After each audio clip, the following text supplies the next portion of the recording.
Hello दोस्तों, मैं शशांक आपका स्वागत करता हूं माई पाठशाला डिफेंस में। आज हम आपके सामने एक बहुत ही इंपॉर्टेंट टॉपिक लेकर आए हैं। वो है कि किस तरीके से आपको सीडीएस में ज़्यादा नंबर लेकर आने हैं, क्या क्या आता है सीडीएस के एग्जाम में, और जीएस जैसा बड़ा सेगमेंट आप कैसे कंप्लीट करें। पूरा जीएस आज तक कोई कर नहीं पाया, चाहे ब्रह्मा क्यों ना उतरा है। तो मतलब ये है कि अगर हमें पूरा जीएस का पेपर सिलेक्शन के लिए करना है तो पूरा तो नहीं करना, तो क्या क्या करना है और क्या क्या छोड़ना है, उसके लिए आज हम लोग डिस्कशन करने वाले हैं। तो चलिए अपनी वीडियो को शुरू करते हैं। और वीडियो को शुरू करने से पहले एक चीज याद रखिए, इसके लिए आपको कुछ नहीं करना है, बस करना क्या है कि शेयर करना है, सब्सक्राइब करना है और लाइक करना है। चलिए शुरू करते हैं वीडियो को। तो सबसे पहले जो आपको पता ही है कि सीडीएस 2023 का नोटिफिकेशन आ चुका है, और ये जो एग्जामिनेशन है वो एग्जामिनेशन कब है, 16 अप्रैल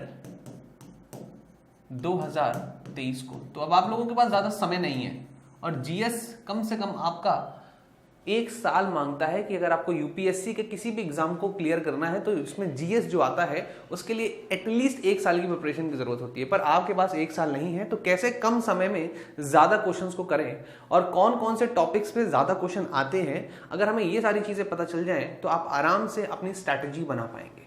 तो चलिए देखते हैं कि क्या है स्ट्रैटेजी हमारे सीडीएस के जीएस के सेगमेंट के लिए। तो सबसे पहले आपको समझना होगा कि जीएस में क्या क्या आता है। तो अगर जीएस को देखा जाए तो जीएस को अगर कैटेगराइज किया जाए तो इसको हम लोग मेनली डिवाइड कर सकते हैं ज्योग्राफी में, economics, polity, physics, chemistry, biology, current affairs और स्टैटिक। हालांकि अगर मैं इसमें बात करूं, एक और सेगमेंट होता है जिसको बोलते हैं हिस्ट्री, पर हिस्ट्री को मैंने जानबूझ के अलग से लिखवाऊंगा क्योंकि ये अपने आप में 3 हिस्से होते हैं, ठीक है, याद रखिएगा।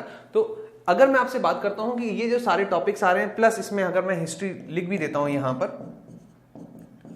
तो ये सारे टॉपिक से आपको कितने सवाल करने होते हैं और कितने सवाल आते हैं। तो चलिए देखते हैं। पहले ज्योग्राफी में देखिए, ज्योग्राफी में 16 सवाल आते हैं, और ये जरूरी नहीं कि एग्जैक्ट 16, ये पिछले बार की बात है, 16 से 20 सवाल आपको देखने को मिलेंगे ही मिलेंगे।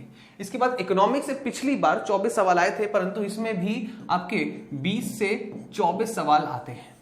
इसके बाद पॉलिटी के जो सवाल है ये 11 से 15 होते हैं, और फिर फिजिक्स, केमिस्ट्री, बायोलॉजी को अगर हम लोग देखें तो ये काफी बड़ा हिस्सा है जो कि आपको पता होना चाहिए। तो ये लगभग 30 क्वेश्चन का पूरा बनता है। फिजिक्स आता है आपका, केमिस्ट्री आता है, बायोलॉजी आता है, ठीक है। तो ये आपके लगभग 30 क्वेश्चन बनते हैं, 30 से 35 क्वेश्चन बनते हैं, इस बात को याद रखिएगा।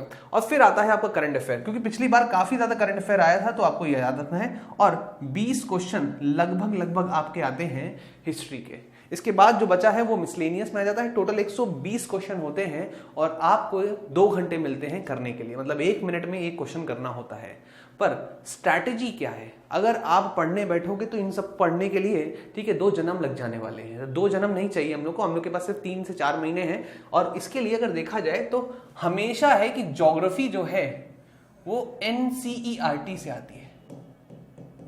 आज तक यूपीएससी का कोई सवाल, कोई वनडे एग्जामिनेशन जो हुआ, उसमें जो ज्योग्राफी है वो कभी भी आपकी एनसीईआरटी से बाहर नहीं आई, ठीक है, इस बात को याद रखिएगा। दूसरी चीज जो आपको याद रखनी है वो है पॉलिटी। पॉलिटी इतनी आसान आती है कि हर कोई इसको करता ही करता है, तो पॉलिटी पर आपको ज्यादा फोकस करना है। तो देखिए ध्यान से, बहुत ही इंपॉर्टेंट चीज है क्या कि आपकी ज्योग्राफी आपका ग्रीन जोन हो जाता है, ठीक है। ज्योग्राफी जो है वो आपका एक ग्रीन जोन हो जाएगा, मैं इसको ग्रीन कर देता हूं, ठीक है। तो ज्योग्राफी मेरे हिसाब से आप लोगों का ग्रीन जोन है, पॉलिटी आपका एक ग्रीन जोन है। और जो भी बच्चे साइंस साइड से हैं, जिन्होंने बीएससी किया हुआ है या फिर साइंस से संबंधित कुछ किया हुआ है, तो उनके लिए फिजिक्स, केमिस्ट्री और बायोलॉजी, अगर बायोलॉजी से संबंधित है तो उनके लिए ये आपका ग्रीन वाला हिस्सा हो जाएगा। मतलब इस पे आप अपनी कमांड बना सकते हैं और देख सकते हैं कि अच्छा खासा हिस्सा इससे आता है, ठीक है। अब बात आती है कि जो लोग आर्ट साइड से हैं तो वो क्या करें। तो आर्ट साइड वाले क्या कर सकते हैं, आर्ट साइड वालों का जो ग्रीन जोन हो जाएगा, मतलब अब मैं उसको एक और दूसरा जोन ले सकता हूं, वो येलो जोन पर हम लोग बात कर सकते हैं। येलो जोन जो हो जाएगा वो हो जाएगा, अगर उन्होंने इकोनॉमिक्स लिया हुआ है तो वो इकोनॉमिक्स पे काम कर सकते हैं, और अगर उन्होंने हिस्ट्री और ज्योग्राफी में से कुछ लिया हुआ है तो वो हिस्ट्री और ज्योग्राफी पर अपने कमांड ला सकते हैं, इस बात को याद रखिएगा। तो तरीका क्या है, अपने स्ट्रेंथ को देखना है, ठीक है, और अपनी वीकनेसेस को खत्म करना है, बस यही है आपका अल्टीमेट एम। और ये सारी चीजें करने के लिए पता होना चाहिए कि कौन सी चीज कहां से आती है। जैसे कि मैंने आपको बताया, ज्योग्राफी हमेशा किससे आती है, एनसीईआरटी से आती है। उसी तरीके से अगर मैं आपसे बात करता हूं कि इकोनॉमिक्स कहां से आती है। इकोनॉमिक्स जो है वो हमेशा याद रखिएगा, इसके कुछ क्वेश्चन जो आते हैं वो हमेशा करंट से ही आते हैं, ठीक है। करंट से इसके क्वेश्चन आते हैं, मतलब डायरेक्ट आपसे सवाल नहीं पूछेगा, करंट से संबंधित पूछेगा वो, तो ये आपको याद रखना है। पॉलिटी के क्वेश्चन सिर्फ एक किताब, ठीक है, अगर आपने एम लक्ष्मीकांत पढ़ी हुई है तो आप आराम से कर ले जाएंगे, वरना अगर आप चाहें तो जो हम लोगों के जो नोट्स हैं, जो मैं वीडियोस बनाता हूं, जो मैं पॉलिटी पढ़ाता हूं, उससे भी आज तक कभी उससे बाहर एक क्वेश्चन नहीं आया। तो अगर आप मेरे वीडियोस को पूरे तरीके से देख रहे हैं तो आप आराम से पॉलिटी के 11 क्वेश्चन और जो 15 क्वेश्चन जो आते हैं, 11 से 15 क्वेश्चन, वो सारे के सारे सही करके आएंगे, एक क्वेश्चन आपको गलत नहीं होने दूंगा। और इसी तरीके से मैं आपकी गारंटी ले सकता हूं ज्योग्राफी के लिए भी, कि ज्योग्राफी और पॉलिटी जो है वो मैं पूरी डिटेल में इतना पढ़ा दूंगा कि एक सवाल आपका बाहर नहीं होगा। अब जितने भी बच्चे सीडीएस की तैयारी कर रहे हैं उनको पता होगा कि मिनिमम सवाल जो करने होते हैं वो 22 सवाल करने होते हैं, कि मिनिमम 22 सवाल तो करने ही करने हैं। तो अगर आपने सिर्फ और सिर्फ ज्योग्राफी और पॉलिटी ही कर लिया तो आप 22 सवाल से ऊपर हो चुके हैं, पहली चीज तो ये, ठीक है। और जो लोग ओटीए की तैयारी करें तो उनके इंग्लिश और जीएस आती है। तो तीसरी चीज जो वो हमारे साथ पढ़ सकते हैं अच्छे से डिटेल में, वो है फिजिक्स, ठीक है। फिजिक्स में हम लोग आप लोगों को पूरी क्लासेस दे सकते हैं, और उसके साथ साथ मैं आपको बताऊं कि जो नोट्स हैं वो भी हम लोग प्रोवाइड करेंगे, तो आप उसको भी पढ़ सकते हैं। हालांकि जो बच्चे साइंस साइड के हैं उनको फिजिक्स, केमिस्ट्री और बायो में कोई खास दिक्कत नहीं होती होगी, ठीक है। तो ये स्ट्रैटेजी है। अब मैं बात करता हूं हिस्ट्री की। तो हिस्ट्री की अगर मैं बात करता हूं तो हिस्ट्री अपने आप में एक बहुत बड़ा सब्जेक्ट है। तो हिस्ट्री को अगर आप ध्यान से देखें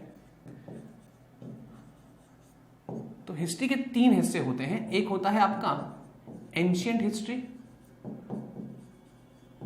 ठीक है, ये एक होता है आपका मेडिवल हिस्ट्री, और एक होता है आपका मॉडर्न हिस्ट्री, ठीक है, मॉडर्न हिस्ट्री।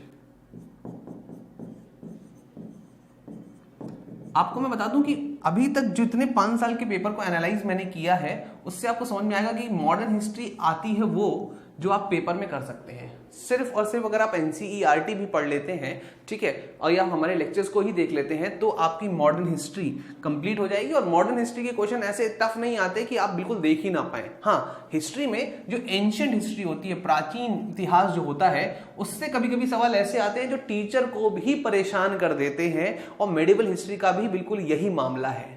तो अगर आप हिस्ट्री पढ़ रहे हैं, आपके पास समय है, तो आप शुरू किससे करिए? शुरू करिए मॉडर्न हिस्ट्री से, ठीक है। तो मॉडर्न हिस्ट्री अगर आप पढ़ते हैं तो आपके नंबर आने की संभावना ज्यादा है। पेपर में भी अगर 3 हिस्सों में से देखा जाए तो सबसे ज्यादा हिस्सा जो आता है वो मॉडर्न हिस्ट्री का ही आता है, ठीक है। तो यहां पे मैंने अभी आप लोगों को सिर्फ history, geography, economics, polity, physics के मार्क्स बता दिए हैं। क्या किस किस पर ज्यादा फोकस करना है उस पर आप देख सकते हैं, क्या क्या फोकस करना है, क्या क्या छोड़ना है। आपको मिसलेनियस ज्यादा करने की जरूरत नहीं है, ठीक है। अगर आप बायो साइड के नहीं हैं तो आपको बायो पे ज्यादा फोकस करने की जरूरत नहीं है, और अगर आप आर्ट साइड से हैं तो आपको ज्योग्राफी, इकोनॉमिक्स और पॉलिटी पे ज्यादा फोकस करने की जरूरत है। तो यही सारी चीजें आपको बता सकती हैं। इसी को हम लोग बोलते हैं स्वॉट। क्या बोलते हैं? स्वॉट, मतलब जो आपकी स्ट्रेंथ है, वीकनेसेस है, उनका एनालिसिस, उसको बोलते हैं स्वॉट एनालिसिस, ठीक है। आया समझ में? तो यहां पर आज मैंने जो वीडियो बनाया है सिर्फ बताया कि किस तरीके से कितने कितने नंबर के पेपर में क्वेश्चंस आते हैं। मैं नेक्स्ट वीडियो लेकर आऊंगा जिसमें मैं आपके 3 जोन्स के बारे में बात करूंगा, रेड जोन, ग्रीन जोन और येलो जोन। रेड जोन जिनको आपको छूना नहीं है, ठीक है, ग्रीन जोन जिन पर आपको पूरा फोकस करना है, और उसके बाद येलो जोन जिन पर आप हल्का फुल्का फोकस भी करते हैं, तो आपका काम बनेगा, आपका सिलेक्शन गारंटेड होगा, ठीक है। तो इसी के साथ हम लोग मिलेंगे नेक्स्ट वीडियो में एक नए खास स्ट्रैटेजी के साथ। Thank you.